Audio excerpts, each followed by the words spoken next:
Halo guys, jumpa lagi bersama dengan saya. Nama saya Ronald Sinlae. Saya asal dari Kupang. Pada hari ini saya ingin membahas tentang buku dari saudara kita Foni Tai yang membahas tentang menemukan tujuan Tuhan dalam masa penantian. Saya sangat antusias sekali ya ketika membaca buku ini, di mana uh, Mbak Foni atau Kak Foni ini menceritakan tentang kisah hidupnya ketika dia lagi dalam masa single, dalam masa penantian, ingin menemukan jodohnya. Dan kita tahu bahwa Kak Foni sekarang sudah menikah dan bahagia. Dan dalam bukunya Wonderful Single Life, di mana ia bercerita tentang menemukan tujuan Tuhan dalam masa penantian ketika dia masih menunggu sang kekasih hatinya. Dan kali ini saya akan membahas di bab 1, di bukunya bab 1, yang berjudul di bab 1 itu adalah Apakah Allah Peduli? Teman-teman, seringkali kata-kata ini keluar atau terbesit dalam pikiran kita bahwa apakah Allah peduli? Apakah Allah peduli dengan setiap persoalan saya? Apakah Allah peduli dengan setiap pergumulan yang saya hadapi hari-hari ini? Seringkali banyak yang bertanya. Dan saya akan membacakan dari bab 1-nya bahwa siang hari itu mentari bersinar dengan terik, menyengat kulit. Hati ini enggan untuk bergegas pulang meskipun ibadah siang telah selesai.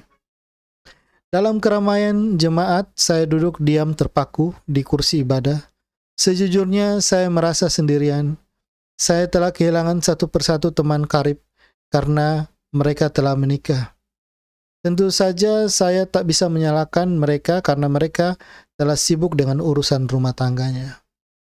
Dan inilah yang seringkali dialami oleh para single yang berumur sekitar 25 tahun sampai 38 mau menjelang 40 tahun. Rasa kesendirian itu mulai muncul. Teman-teman, kita tahu bahwa kita memerlukan orang, kita memerlukan teman, kita memerlukan orang lain. Dan apa yang terjadi ketika teman-teman sebaya kita, teman-teman seusia kita sudah menikah, mereka punya kegiatan bersama keluarganya mereka, bersama keluarga kecil mereka. Dan kita hanya duduk sendiri terpaku merenungkan nasib kita. Seperti itu. Dan ini juga yang saya alami, Bapak Ibu, saudara-saudara sekalian dan teman-teman yang saya kasihi yang telah menonton channel ini, bahwa ketika kesendirian itu muncul, kita seringkali mengalami suatu kecemasan. Kita mengalami suatu kekhawatiran. Apalagi pada umur kita yang mungkin terbilang sudah sangat jauh ya. Ada yang berumur 30 tahun, 31 tahun. Kalau saya pada saat ini, saya berumur 31 tahun. Dan saya juga belum menikah. Dan saya juga masih menanti tujuan Tuhan dalam hidup saya.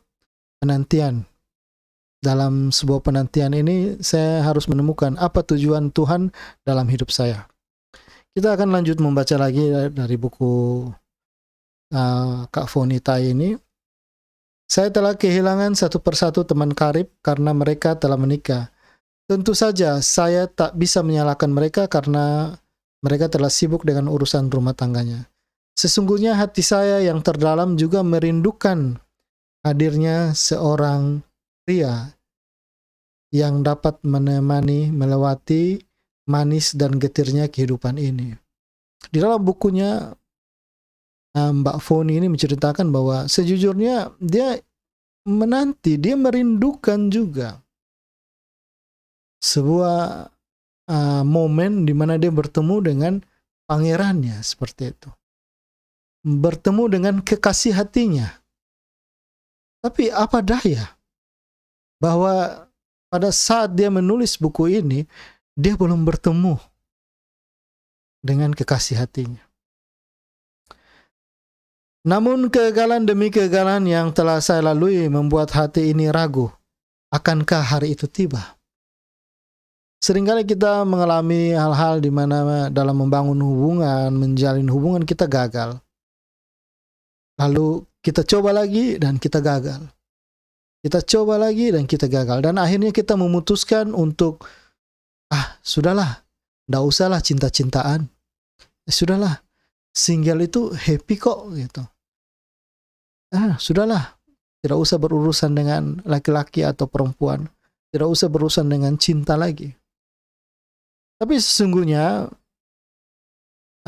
Mbak Foni dalam bukunya ini dia mengatakan bahwa saya memberanikan diri untuk menceritakan pergumulan ini pada seorang hamba Tuhan. Namun belum saya usai bercerita, dia telah memotong. Lalu dia mengatakan kepada Mbak Foni ini bahwa untuk tidak menikah, Bapak Ibu Saudara-saudara.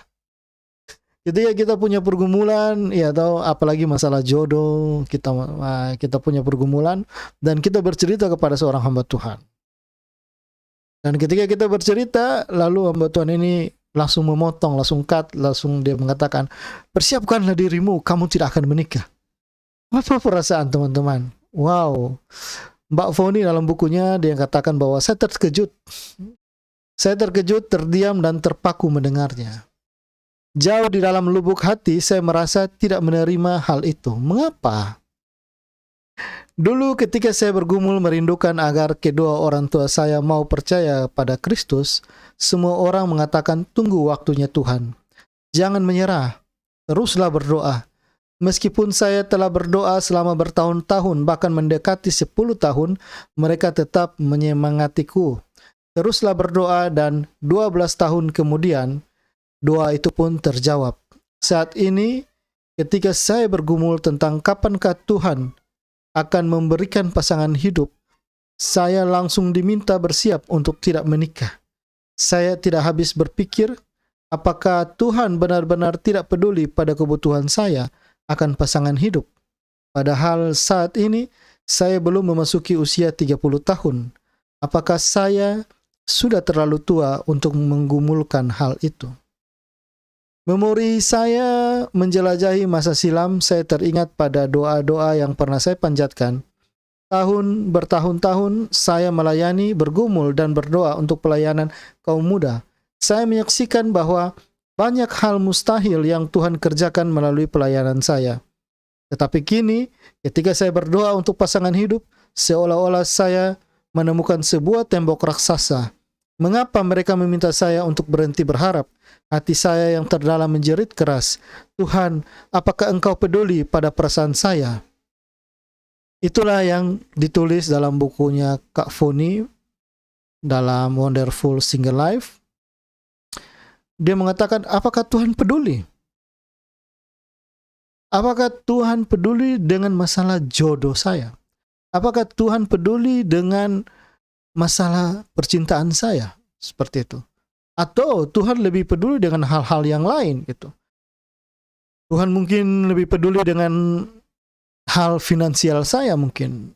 Kalau saya miskin, saya berdoa, mungkin Tuhan peduli dan Tuhan memberikan saya uang, berkat, dan saya menjadi kaya. Tapi kalau masalah jodoh, mungkin Tuhan lepas tangan, Bapak Ibu Saudara. Jadi memang ada sebuah pepatah yang mengatakan kalau umur 18 sampai 25 jodoh di tangan Tuhan. Kalau umur 30 sampai 40 Tuhan lepas tangan. Tidak ya, teman-teman, tidak seperti itu.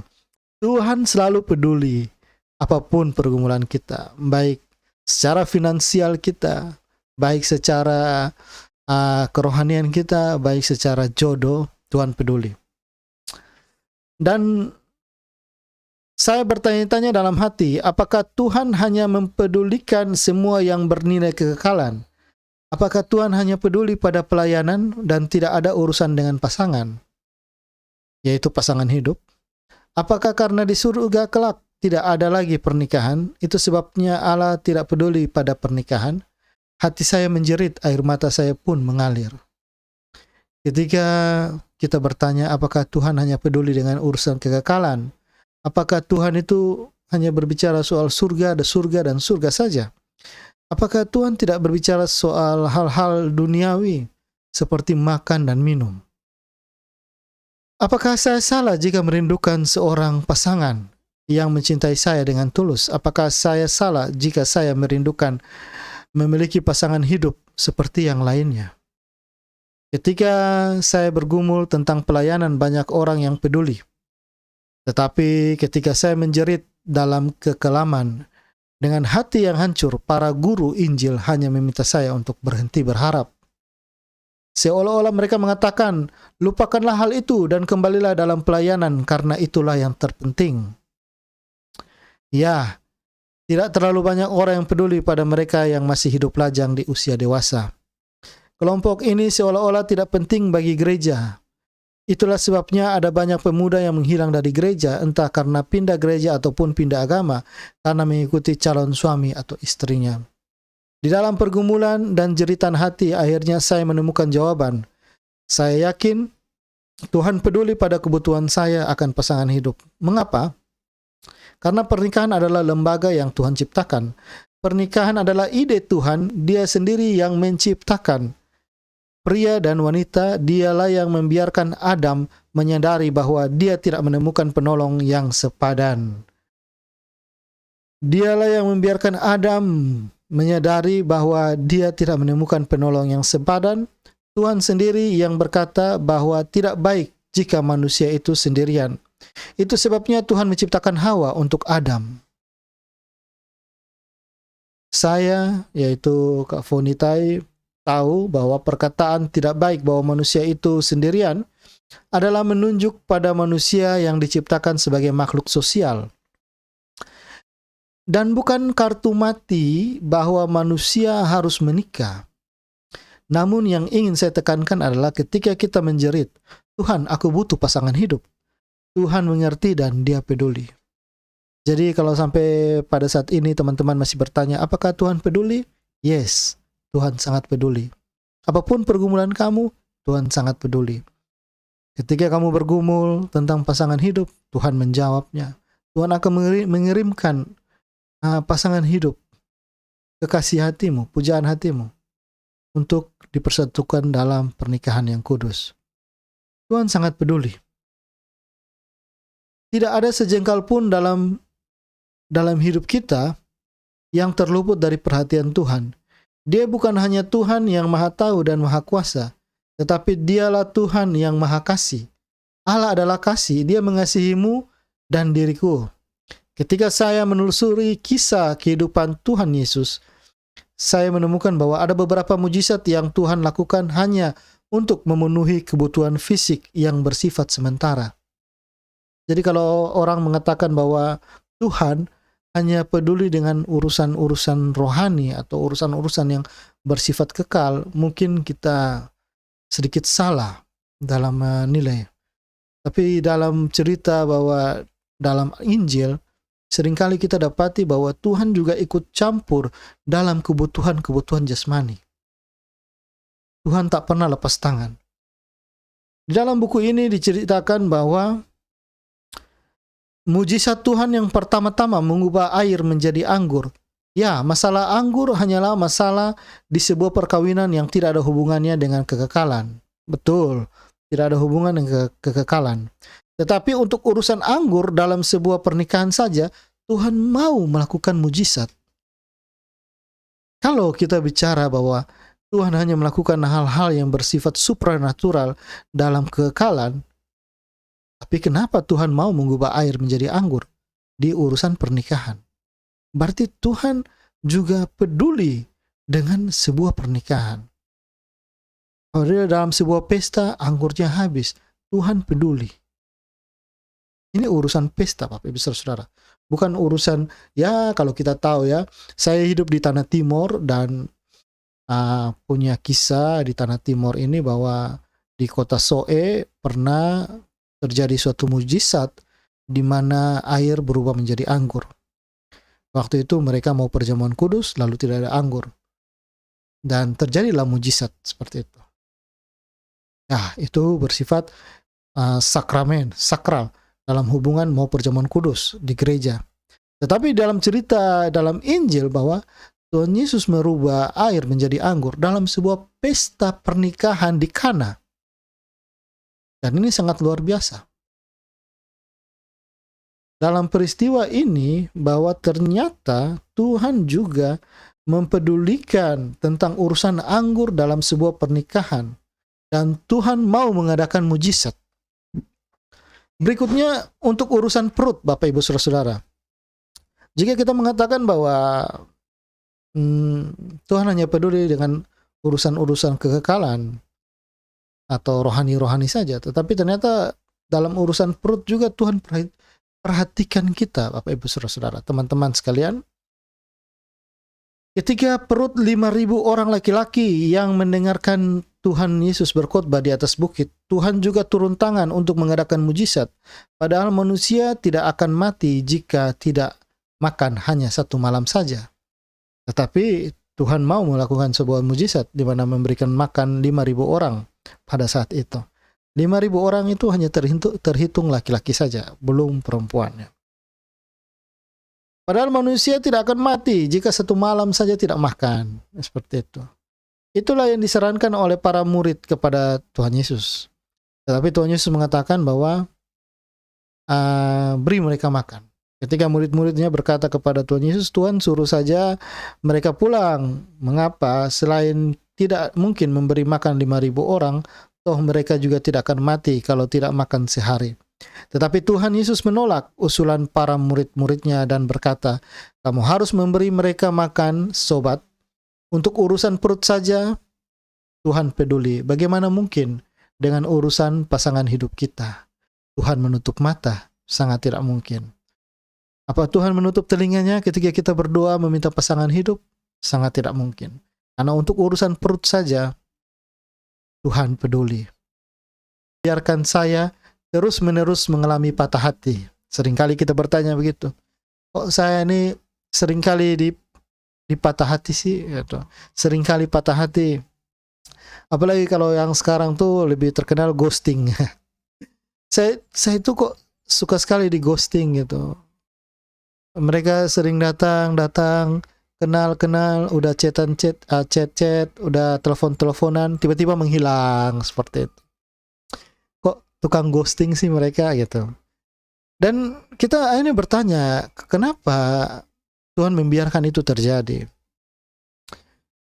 Mengapa Tuhan tidak membiarkan saya bersatu dengan pasangan saya yang benar-benar saya cintai? Mengapa Tuhan membiarkan perasaan saya terus-menerus diombang-ambingkan dan dipermainkan mantan?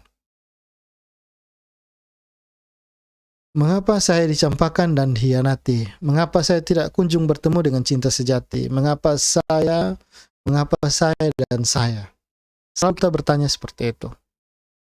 Mengapa Tuhan membiarkan saya melalui hari-hari yang panjang dalam kesendirian? Kalau memang Tuhan peduli, mengapa Tuhan membiarkan semua ini terjadi pada saya? Mengapa dan mengapa? Itulah yang seringkali kita tanyakan, teman-teman. Namun tanpa kita sadari bahwa sebenarnya Tuhan sedang bekerja pada saat ini. Tuhan sedang bekerja untuk mendatangkan kebaikan bagi kita semua.